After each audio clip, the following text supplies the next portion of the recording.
but he did not tell them how to do it.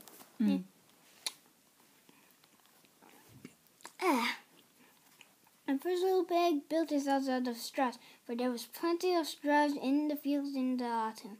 And he would be snug all through the winter. He did not think about the wolf at all.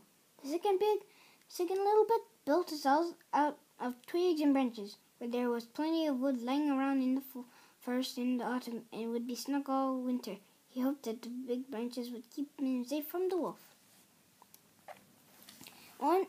The third little pig built his house out of bricks. It was hard and slow, making the bricks and building them up, but he thought of the wolf's teeth and the wolf's claws, and he knew he would be safe. One day in winter, the wolf was hungry and went looking for a nice plump pig for dinner. He saw the first little pig's house all made of straws, and he knocked on the door, calling out, little pig, let me in, let me in."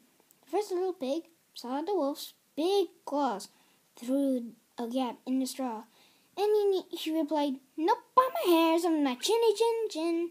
Then I'll huff and I'll puff and I'll blow your house down," growled the wolf. And he huffed and he puffed and he blew down the house of straws. Then he ate up the first little pig, and off he went. The next day the wolf was feeling hungry again, and this time he saw the second little pig's house all made of twigs and branches.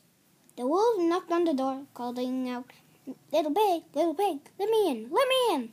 The second little pig saw the wolf's big teeth through a gap in the branches, and he replied, "Look on my hands on my chinny chin. Then I'll huff and I'll puff and I'll blow your house down," growled the wolf. And he puffed and he huffed and he puffed and he blew down the house of twigs and branches. Then he ate up the second little pig, and off he went. Next day the wolf was feeling hungry again, and this time he saw the third little pig's house all made of bricks. The wolf knocked on the door, calling out, little pig, let me in, let me in." The third little pig saw the wolf's big eyes through the keyhole, and he replied, "Not by my hairs on my chin. Then I'll huff and I'll puff and I'll blow your house down," growled the wolf. And he huffed and he puffed and he huffled and he puffled and he gasped and he breathed, and still he couldn't not blow down the house of bricks. So then he thought he would trick the pig into coming out. "Little pig," he called, "do you know where the turnips are just ready for eating?" "No," said the little pig. "Tell me where there might be." "It's his Farmer Smith's field," said the wolf, trying to make his voice sound friendly. If you like, I will take you there tomorrow. Be ready at 6 in the morning." "Thank you," said the little pig. "I will be ready at 6, but he was ready at 5, and went to the turnip field and dug up the turnips, and was home again, eating them for breakfast by the time the wolf came by. "How late you are," he called out to the wolf. "You have lost your chance for turnip feast by staying too long in bed." The wolf was furious. He wanted to trick the little pig out of his house. So he said, "I don't much care about turnips myself, but do you know where the apples are just ripe for eating?" "No," said the little pig. "Tell me where that might be." "It is in Farmer Smith's orchard," said the wolf. And although he tried hard to sound friendly, his voice was growly. "If you like, I will take you there tomorrow. Be ready at 5 in the morning." "Thank you," said the little pig. "I will be ready at 5. But he was ready at 4. And off he went to the orchard and picked a big basket of apples, and was up the tree eating apples when the wolf came by. "How late you are," he called out to the wolf. "You have lost your chance for a feast of apples by staying so long in bed." "Are they juicy apples?" the wolf growled at him, trying to sound friendly. "Try one," said the little pig, and threw an apple so far away that the wolf had to run to find it. And while the wolf was searching in the grass for the apple, the little pig had time to jump down and get safely home to his house of bricks. The wolf was furious, angry, and he wanted to eat the little pig more than ever.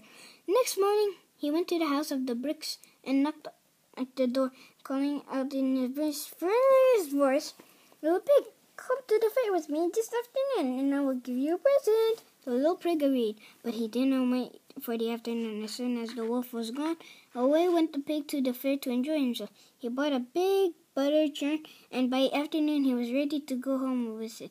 But on the way, saw the wolf coming up to hill him, when he, with his big claws and his big teeth and his angry eyes and his growly voice, there was nowhere to hide except in the churn. Down the hill rolled the churn, rolling over and dashing and crashing and bumping and thumping away. The wolf ran, for he was afraid of getting squashed. The next day the wolf knocked on the little pig's to trick him into coming out.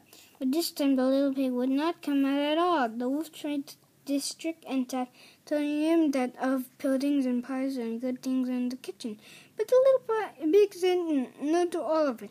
At last the wolf was so angry that he said, "I'll climb up on your roof and come down your chimney, and then I will eat you up."